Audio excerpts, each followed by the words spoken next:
Welcome back to Creative Alternatives. Today we are exploring the psychology of color and creativity. The moment you step into a room, before you speak, before you even fully breathe, your brain is already making decisions you don't notice because color slips under your awareness and whispers to your emotions. Imagine walking into a studio bathed in deep electric blue. Suddenly your breathing slows, your thoughts stretch and ideas begin forming like mist. Now imagine the same studio splashed with fierce scarlet. Your pulse rises, your focus sharpens, everything feels urgent, almost demanding. This isn't magic, it's psychology, ancient, universal, automatic, and when understood, it becomes one of the most powerful creative tools a human can wield. Most people treat color like decoration, like something you choose last, as if it's the bow on the box rather than the blueprint of the entire gift. But color is not passive. Color is a cognitive event. It changes our memory, our pace, our energy, our associations, the speed and depth of our imagination. It tells the brain what mode to enter. It shapes how we feel, how we create, how boldly we think. And to understand the psychology of color and creativity, you have to go back to why our brains evolved to react to color in the first place. For our ancestors, color was survival. Red meant blood, danger, fire, or ripe fruit, a signal that demanded immediate attention. Yellow meant sunlight, warmth, or venomous creatures hiding in plain sight. Blue meant water, sky, distance, calm yet essential. Green meant shelter, safety, vegetation, rest. These ancient meanings didn't vanish when we invented cities or screens or color theory. They still hum underneath our conscious thought, influencing our decisions before we know we're making them. So when you choose a color on a canvas, in a workspace, on a mood board, you're actually choosing which version of your brain you want to talk to. Take red, for example. Red is a color of extremes. It heightens heart rate, it sharpens awareness, it increases passion but also tension. In creativity, red can make you bold, more willing to take risks, more likely to generate ideas that are dramatic, intense, emotionally charged. But it can also create pressure, which is why writers facing deadlines in red-lit rooms feel the heat almost physically. Red can spark breakthroughs, but it can also burn you out if used unchecked. It's the color of energy that refuses to sit still. Then there's blue, the color most often associated with creativity, though not in the explosive way of red. Blue is the color of calm thinking, of deep focus, of slow and steady unfolding. It encourages imagination that feels like drifting on water or gazing into a wide sky. Artists who work in blue-toned environments often describe the sense of being gently held by the room, as if the walls are saying it's safe to think, safe to wander, safe to create without fear of judgment. Blue unlocks the kind of creativity that comes from curiosity rather than urgency. Green operates differently.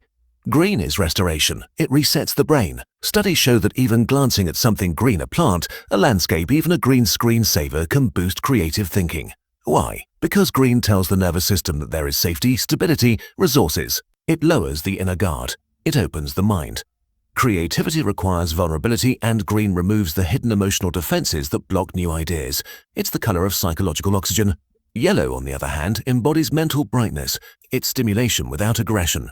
It wakes up the brain, keeps ideas moving, sparks quick connections. But too much yellow can be overstimulating. It can tip into anxiety or restlessness. It's the color of imagination that dances fast, sometimes too fast. Used well, yellow becomes a spotlight on possibility. Used carelessly, it becomes glare. But the psychology of color isn't just about emotion. It's also about memory and association. Think about how certain colors instantly transport you. A rusty orange might bring back autumn leaves from childhood. A soft pastel pink might remind you of old birthday cakes or early morning sunrises. These associations slip into creative work without us noticing. A painter who uses teal isn't just choosing a blue-green blend. They're choosing the mood of tropical waters, the memory of clarity, the sensation of being refreshed. A writer using lavender in their room isn't just picking a color. They're summoning calmness, nostalgia, or gentle imagination. And what's remarkable is that different colors can change the type of creativity you produce. Divergent creativity, idea generation, brainstorming, wild invention tends to thrive in cooler colors like blues and greens. But convergent creativity, problem solving, refining, structuring often thrives in warmer tones like soft reds, muted oranges, or even earthy browns. Your brain basically has different operating systems, and colors act like switches between them. But the real power comes when you stop treating color as a background detail and start using it intentionally. Imagine you're stuck on a creative block. You've been staring at a blank page with your mind tightening instead of opening. In that moment, something as simple as changing your environment's color temperature can break the loop. Swapping a harsh white lamp for a deep blue bulb can slow your thoughts enough to let new ideas form. Adding a patch of green to your workspace, a plant, a painting, even a green notebook can lower your stress enough for inspiration to return. Introducing a bit of red can push you through a moment of hesitation, giving you the spark of confidence you were missing. Color is not a surface-level aesthetic choice. It's a psychological tool, a mood shifter, a silent director of how you think. And creativity isn't just a skill. It's a mental environment. The colors you surround yourself with determine whether your mind becomes a battlefield, a laboratory, a playground, or a sanctuary. The real question, the one most people never ask, is how deliberately you are choosing the colors in your life. Do you rely on default surroundings, letting whatever colors happen to be there control your thinking? Or do you choose the palette that shapes your best creative self? Because once you understand how strongly color guides the mind, you start to realize that creativity isn't simply about talent or inspiration. It's about designing the mental world where your imagination lives. And the truth is, the brain is always listening to color. Whether you pay attention to it or not, it's shaping your mood, your energy, your ideas. The question is whether you will let it work unconsciously or whether you will harness it intentionally, like the hidden language it has always been.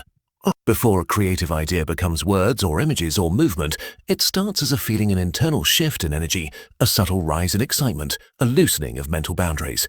And one of the fastest ways to trigger that shift is through color. But to understand how, you have to step inside the mind and watch what color does at a neurological level. Because color isn't just something you see, it's something your brain translates into emotion, cognition, and behavior. It changes the way you process information, how fast your thoughts move, how deeply you explore them, and what kinds of ideas you're inclined to generate. Creativity is emotional, yes, but it is also chemical, electrical, and physical, and color interacts with all three. When light hits your eyes, it travels through the retina and into the brain, where specialized cells decode wavelengths into sensations. But here's the important part. Once the brain identifies a color, it doesn't simply register it, it reacts to it. Color stimulates regions of the brain associated with memory, emotion, imagination, attention, and even motor function. That means the colors in a room aren't just around you, they're inside your cognitive system, shaping the speed and structure of your thoughts. Take the amygdala, for example, the region of the brain responsible for emotional response. Warm colors, especially reds and oranges, activate the amygdala more strongly than cooler colors. That means they heighten alertness, intensify emotional experiences, and push the mind toward action instead of contemplation. In creative work, this can translate into ideas that feel urgent, fiery, and bold. Scripts become easier, gestures become more expressive, storylines become more dramatic. A performer practicing in a red-lit studio may find themselves taking risks they'd normally avoid. A designer working with orange may develop concepts that are more attention-grabbing or disruptive. The amygdala doesn't create creativity, but it fuels the emotional intensity behind it. Meanwhile, blue and green stimulate the prefrontal cortex, the part of the brain linked to reasoning, planning, imagination, and long-term thinking. These colors quiet emotional noise and reduce cognitive friction, which is why they often feel calming. But that calmness isn't just about feeling relaxed. It's about creating mental space for ideas to form without being prematurely judged or pressured. Creativity doesn't thrive under panic, it thrives under permission. Blue and green give the brain that permission. Neuroscientists have even found that blue enhances our ability to perform tasks requiring creativity and imagination, while red enhances tasks requiring precision, vigilance, and detail. This is why an artist might brainstorm in a blue environment and then move to a more neutral or warm-toned environment when refining their work. The brain shifts gears depending on what color cues it's receiving. It's almost like having a mental lighting board that adjusts your cognitive settings. Color also affects the brain through association. Humans store sensory memories, smells, textures, sounds, colors as emotional codes. These codes then influence our creativity. For example, someone who grew up near the ocean might feel inspired by teal or navy because it taps into feelings of freedom, exploration, or nostalgia. Someone who associates yellow with summer might feel energized or joyful when working with it. Someone might respond negatively to certain colors because of past emotional experiences. These associations guide creative impulses, sometimes subtly, sometimes dramatically. And then there is the role of dopamine, the neurotransmitter associated with pleasure, reward, and motivation. Research shows that bright, saturated colors can increase dopamine levels, which amplifies the brain's reward system. That means color can literally make creative work feel more enjoyable. It can motivate you to keep going when you're stuck. It can help you enter a flow state where you lose track of time. Adding bursts of vibrant color to a workspace through artwork, lighting, or even the color of your tools can make the brain want to create more. Creativity becomes not just mentally possible, but emotionally rewarding. But creativity doesn't live in a single part of the brain. It's a network process, a conversation between the default mode network, responsible for wandering thought and imagination, the executive control network, responsible for planning and evaluation, and the salience network, responsible for deciding what matters. Color interacts with all three by signaling what mode the brain should prioritize. When surrounded by cool colors, the default mode network becomes more active, supporting free-flowing imagination. When surrounded by warm colors, the salience network becomes more responsive, pushing the brain to focus on emotional significance and urgency. When surrounded by neutrals, the executive control network steps forward, helping structure and refine ideas. This is why creative environments matter so much. A composer might need soft blue during the early stages of writing a piece, but warm amber when refining the rhythmic structure. A filmmaker might benefit from green during conceptual brainstorming, but earthier tones during detailed editing. A writer might find that changing the color of their document background from white to ivory or pastel blue changes the texture of their thoughts. It's not about preference, it's about neurological alignment. Even the color of our clothing affects creativity. Wearing certain colors can shift our self-perception, which in turn affects performance. For instance, wearing red can make someone feel more confident or competitive, while wearing blue can make them feel more open and contemplative. This is because color changes the story we tell ourselves about who we are in a given moment, and creativity always responds to identity. When you feel brave, you create differently than when you feel calm. When you feel grounded, you create differently than when you feel energized. Clothing color becomes a personal psychological switchboard, but there's another layer that is often overlooked: cultural meaning. Colors carry different symbolic weight across cultures, and these meanings shape creative interpretation. For some, white symbolizes purity, for others, grief. Red might mean luck, passion, danger, celebration, or defiance depending on cultural context. These meanings affect how creators use color and how audiences interpret it. A filmmaker choosing red for a heroine's dress knows that the color will hit the audience emotionally, but how it hits depends on the cultural color map they carry. This adds a narrative dimension to color psychology. Creators must be aware not just of how color affects their own mind, but how it communicates to others.